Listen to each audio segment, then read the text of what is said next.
Boa noite, meus irmãos. Aqui é o pastor Joaquim Campos. Eu tenho uma mensagem muito importante para vocês.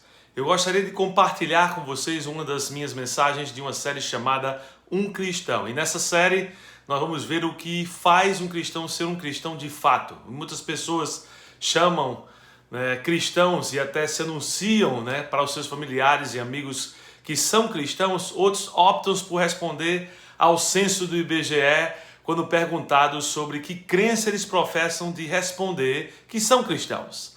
Mas hoje há tantas vertentes no meio do cristianismo que não é incomum nós ficarmos confusos sem saber o que de fato faz um cristão nominal ser um cristão real. E o propósito de nossa série Um Cristão é de definirmos nas palavras do próprio Deus o que faz um cristão ser um cristão hoje. E hoje nós vamos começar com a palavra de Deus. Um cristão de verdade declara e crê o seguinte com relação à Bíblia. As escrituras do Velho Testamento e do Novo Testamento são verbalmente inspiradas por Deus, infalíveis em seus escritos originais e autoridade suprema e final na fé e prática da igreja. E baseado nessa declaração, podemos fazer algumas afirmações e eu gostaria de fazer pelo menos 5 afirmações hoje em relação à palavra de Deus e o seu relacionamento com ela. Então vamos começar. A primeira dessas afirmações é a seguinte aqui, ó. Um cristão crê que a palavra de Deus é inspirada. Isso é praticamente a reiteração da afirmação de Paulo em sua carta a Timóteo, segunda carta, capítulo 3, versículo 16, que diz: toda a escritura é divinamente inspirada, ou mais literalmente, soprada por Deus. Nós, como cristãos na IBG, ou das IBGs, queremos que a Bíblia é completa e inteiramente divina e que verdadeiramente é a palavra de Deus. Nós também cremos que ela é inteiramente humana, na medida em que todas as pessoas ou as suas palavras foram escritas por homens, por Pedro, como ele afirma em 2 Pedro 1, versículos 20 a 21, sabendo primeiramente isto, que nenhuma profecia da Escritura é de particular interpretação, porque a profecia nunca foi produzida por vontade de homem algum, mas os homens santos de Deus falaram inspirados pelo Santo Espírito. A palavra de Deus é perfeitamente humana e perfeitamente divina, assim como o nosso Senhor Jesus Cristo é perfeitamente humano e perfeitamente divino também. Isso não quer dizer que os autores humanos da Bíblia eram apenas canetas na mão de Deus, viu? Deus guiou o processo da inspiração da sua palavra, usando ao mesmo tempo o intelecto de Paulo, a personalidade forte de Pedro e a atitude amorosa de João. Enquanto Deus inspirava esses homens, eles não deixaram de ser eles. É por isso que podemos identificar certos traços de personalidades em seus escritos. Mas o mais importante é saber que se a palavra de Deus é inspirada, ela é então digna de toda e completa confiança e toda obediência. Uma pessoa que se diz cristão crer que a Bíblia que seguramos em nossas mãos hoje foi dada por Deus para nos guiar e nos chama à obediência dos seus preceitos e princípios. A outra afirmação sobre nós cristãos em relação à palavra de Deus é que se ela é inspirada, então um cristão também crê que a palavra de Deus é proveitosa. A palavra não é apenas divinamente inspirada em seus escritos originais, ela é também proveitosa. Agora, o que é que quer dizer que a palavra de Deus é proveitosa? É muito importante enfatizar esse ponto aqui, especialmente considerando que a Bíblia veio a existir como uma revelação progressiva de Deus. Deus gradativamente, em seu plano redentor, através das várias épocas da nossa história, se revelou. É por isso que, como igreja, nós cremos que a Bíblia é um livro dispensacional. Alguns de vocês estão coçando a cabeça e se perguntando, mas o que é isso, pastor Joaquim? Mais tarde, durante essa mesma série que eu vou falar, nós vamos abordar o que é dispensacionalismo de forma mais detalhada. Mas, para resumir aqui, uma dispensação é o mesmo que uma administração. Presta bem atenção porque isso é extremamente importante para o seu entendimento da Bíblia. Então nós cremos que Deus usou o método de diferentes administrações ou diferentes dispensações para revelar o seu plano paulatinamente a nós. Isso faz muito sentido. Você, mais do que eu não sei se você, mais do que eu fosse Adão, eu não daria conta de receber essa Bíblia completa e conseguir compreender tudo de uma vez. Então Deus, em sua grandiosa sabedoria, usou o método dispensacional de ir me revelando aos poucos como Ele iria salvar, para que eu pudesse entender e assimilar isso para mim.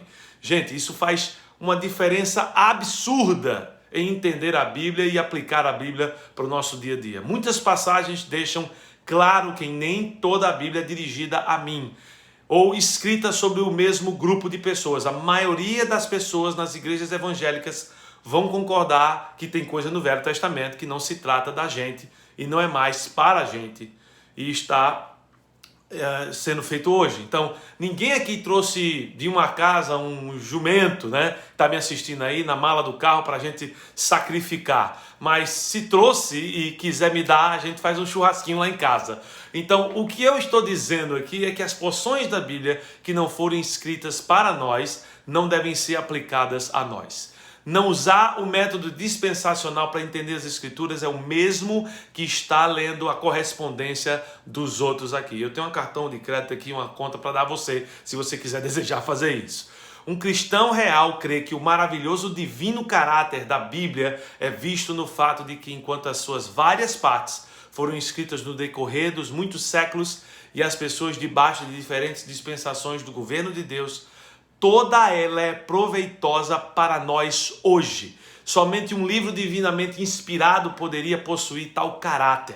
A própria Escritura é clara a respeito disso quando afirma em 2 Timóteo 3, versículos 16 a 17, que a Bíblia é o quê? Proveitosa para ensinar, para repreender, para recorrigir, para instruir em justiça, a fim de que o homem de Deus seja perfeito e perfeitamente preparado para toda boa obra. Deixa eu falar uma coisa a vocês. Se você, como cristão, crê que a Bíblia é a palavra inspirada de Deus e proveitosa, é bom que sua conduta venha demonstrar isso, ou você não crê que ela é inspirada e proveitosa. Isso não pode ser algo da boca para fora. Se você crê nisso como cristão, a Bíblia, a palavra de Deus, tem que fazer a sua vida diferente. E uma outra afirmação que podemos fazer sobre nós cristãos é a seguinte aqui. Um cristão deve manejar bem ou corretamente a palavra de Deus. O apóstolo Paulo, a quem foi confiada o grupo de verdades ao corpo de Cristo, do qual eu e você fazemos parte, afirma que tudo o que foi escrito anteriormente é para a nossa advertência, sendo, portanto, proveitoso para nós. Essas coisas aconteceram a eles como exemplos e foram escritas como advertência para nós, sobre quem tem chegado ao fim dos tempos. 1 Coríntios 10, versículo 11. Qualquer um que manipule a palavra a fim de descartar qualquer porção ou aplicar erroneamente o que não foi escrito para nós, erra grandemente, não conhece a verdade e, evidentemente, não maneja corretamente a palavra da verdade e, consequentemente, não vai viver corretamente. Não manejar corretamente as Escrituras resultará em grande confusão na sua vida. Praticamente todos os cristãos reconhecem a necessidade de se dividir entre o Novo e o Velho Testamento, mas poucos são os que se atrevem a afirmar que os mandamentos da lei de Moisés, concernentes ao oferecimento de sacrifícios de animais ou a prática de circuncisão, são para os crentes hoje. Ninguém vai afirmar um negócio desse. Mas alguns vão dizer que esses mandamentos do Velho Testamento foram substituídos por novos e que nós hoje estamos apenas sob a obrigação de obedecer aos mandamentos do Novo Testamento. Mas o que realmente é o Novo Testamento? Essa é que é a grande pergunta. Aí é onde a coisa fica interessante, porque nos 4 evangelhos e no livro de Atos, os quais estão incluídos nos 27 livros que formam o chamado Novo Testamento, nós encontramos muitos mandamentos e práticas que essas mesmas pessoas que argumentam que os mandamentos do Novo Testamento substituíram os do Velho Testamento não obedecem. Não é uma coisa interessante? Eu nunca vi ninguém vender tudo que tem e dividir entre os irmãos mais pobres, como diz o livro de Atos, para fazer. Também nunca vi ninguém obedecer àqueles que se assentam no trono de Moisés, como relatado nos evangelhos, para fazer. O que não falta é apóstolo hoje em dia dizendo para fazer isso. Mas também não vejo ninguém sair aí pregando sem ouro ou prata, ou mesmo sem uma provisão básica como uma roupa extra, matar e comer o cordeiro para praticar a Páscoa como Jesus e seus apóstolos fizeram, ou curar os enfermos de verdade, viu? Purificar os leprosos, expulsar demônio mesmo. E principalmente nunca vi ninguém jamais clamar que ressuscitou dos mortos alguém. Todos esses mandamentos e práticas contidos em livros do que chamamos do Novo Testamento está lá e ninguém pratica essas coisas. O que acontece é que se você é um cristão sério, você tem que lidar com a questão do que se aplica hoje a nós, que fazemos parte do corpo de Cristo e que não mais se aplica a nós. Se você afirmar como crente em Cristo que tudo o que está contido no Novo Testamento é para nós hoje, então se você não está fazendo, você está fazendo sabe o quê? Pecando, não é não? Se para mim a Bíblia é inspirada e proveitosa e toda ela é para mim, eu tenho que fazer ela todinha. E agora, como é que você resolve isso aí? Só um único jeito de resolver essa aparente contradição: dividindo corretamente a Bíblia. Nós lemos em 2 Timóteo 2, versículo 15: procura apresentar-te a Deus aprovado como obreiro que não tem do que se envergonhar, que maneja bem a palavra da verdade.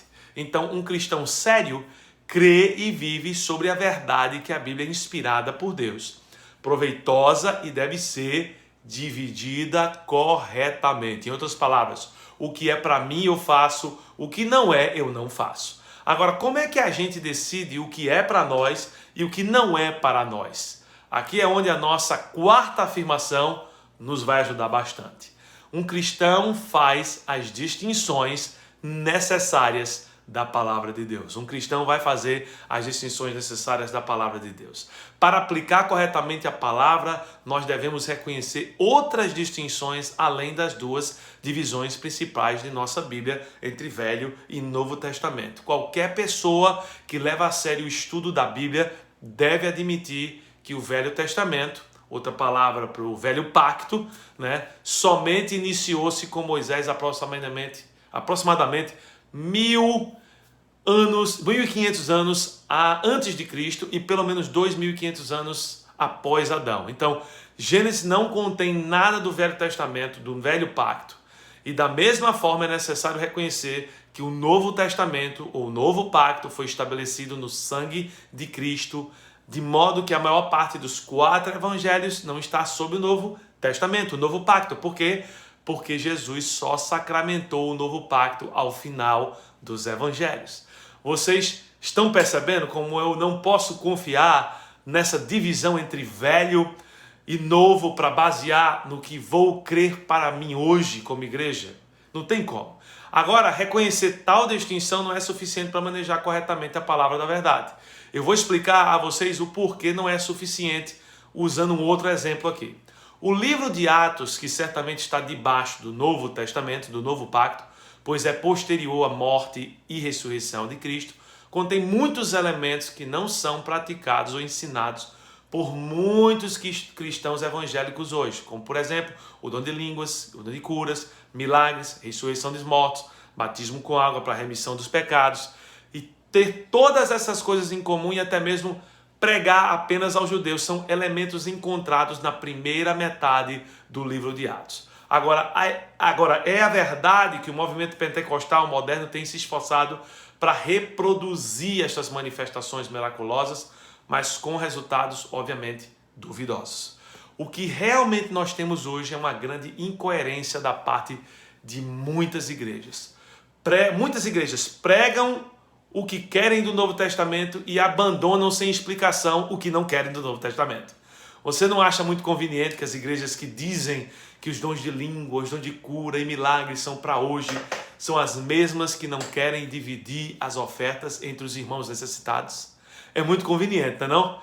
E vários cristãos fazem isso devido ao fato de não fazerem a divisão necessária da palavra de Deus quando leem a palavra de Deus.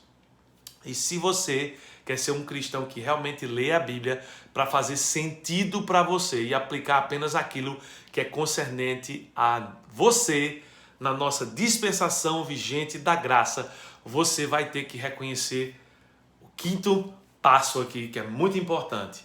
Um cristão crê na singular verdade revelada ao apóstolo Paulo. Do que o pastor está falando agora, né? Embananou tudo dessa vez. Deixa eu explicar para você uma coisa. A única divisão das Escrituras que atende a todas as condições e harmoniza toda a Bíblia é que leva em consideração a singular revelação feita exclusivamente ao apóstolo Paulo em suas epístolas. A nova aliança do Novo Testamento foi profetizada em Jeremias 31:31 e é parte do plano divino que será consumado quando Jesus Cristo reinar como rei de Israel e rei dos reis aqui na terra. Né? Até lá diz, estão chegando os dias, declara o Senhor, quando farei uma nova aliança com a comunidade de Israel e com a comunidade de Judá. Todo o Velho Testamento profetiza a respeito desse reino glorioso. Os 4 evangelhos apresentam este reino como estando próximo. A parte final do livro de Atos mostra a necessidade dos sofrimentos de Cristo e a introdução da nova aliança antes que o reino pudesse ser estabelecido. E posteriormente, oferece este reino a Israel sob a condição de arrependimento nacional. O livro de Atos é também um registro da rejeição final do Messias e do seu reino por parte de Israel e da ação de Deus, escolhendo e enviando um novo apóstolo com uma nova singular dispensação. As epístolas de Paulo contêm essa nova revelação de Cristo ressurreto e glorificado. E essa revelação é descrita como um mistério, não revelado aos homens dos filhos dos homens em outras épocas e gerações. Então, ela é singular e diferente daquele que do corpo de verdade que vai ser consumado no reino milenar. Nós cremos, né, o que o Dr. C.I. Scofield, que somente nos escritos de Paulo encontramos a doutrina, a posição, o andar e o destino da igreja desta dispensação. Está lá em Scofield, referência, página 1252. Isso quer dizer que as epístolas de Paulo contêm as instruções específicas para os crentes hoje. Se você, como crente, não reconhece isso, isso vai fazer com que você viva em constante contradição e sem experimentar as verdades mais sublimes de Deus para a sua vida hoje. Há pessoas hoje caminhando aprisionados e tomados por insegurança, por medo, por confusão, por desconhecerem a verdade da vontade da palavra de Deus e da vontade de Deus para suas vidas. O uso correto da Bíblia para o amadurecimento só é possível se acompanhado do entendimento correto da palavra de Deus. Crenças corretas produzem vidas corretas. Crenças incorretas vai produzir uma vivência incorreta, meu irmão. E o nosso propósito, através dessa mensagem, é que você saia daqui sabendo que nós cremos que toda a Bíblia é verbalmente inspirada em seus escritos originais, que ela é proveitosa em sua totalidade para nós hoje, mas não necessariamente proveitosa para a mesma coisa em todas as suas partes. Então nós cremos que para uma compreensão inteligente da Bíblia, devemos obedecer à ordem divina de manejá-la, de dividi-la corretamente. Nós também cremos que para fazer isso devemos não apenas reconhecer as várias dispensações sobre as quais Deus colocou o seu povo Israel em relação ao reino messiânico terreno, mas devemos também distinguir claramente tudo isso do presente propósito de Deus para o corpo de Cristo, que é o mistério. Então nós cremos que qualquer cristão que não reconheça essas distinções estabelecidas por Deus resultará em confusão para o crente hoje, em seu entendimento da vontade de Deus, em sua prática e em sua mensagem. Nós cremos também na suprema autoridade da Bíblia, isso é que a sua autoridade em assuntos de fé e prática é completa e final. Ela é o tribunal superior para onde devemos levar todas as questões de fé, de moral, para a decisão final. Então, antes de qualquer decisão na minha vida ou na sua vida, o que nós devemos fazer é avaliá-la pelo cravo, pelo crivo das Escrituras. O alvo de todo crente tem que ser em viver da palavra, em viver na palavra e em viver pela palavra. Pois a tua palavra é a verdade. Se você quer aprender um pouco mais sobre isso, expandir o seu conhecimento, eu quero convidar você ser um dos nossos alunos no nosso Instituto Líder. Estou aqui usando a camiseta maravilhosa e convido você a fazer parte, porque nós vamos ter um curso chamado Visão Panorâmica do Velho Testamento com o pastor Urian Rios, lá da Flórida, e você precisa estar conectado conosco para aprender mais ainda dessa mensagem maravilhosa de graça para mim e para você. Deus abençoe a sua vida, fica ligado no nosso canal Graça Brasil, compartilhe com seus amigos e voltaremos assim que possível.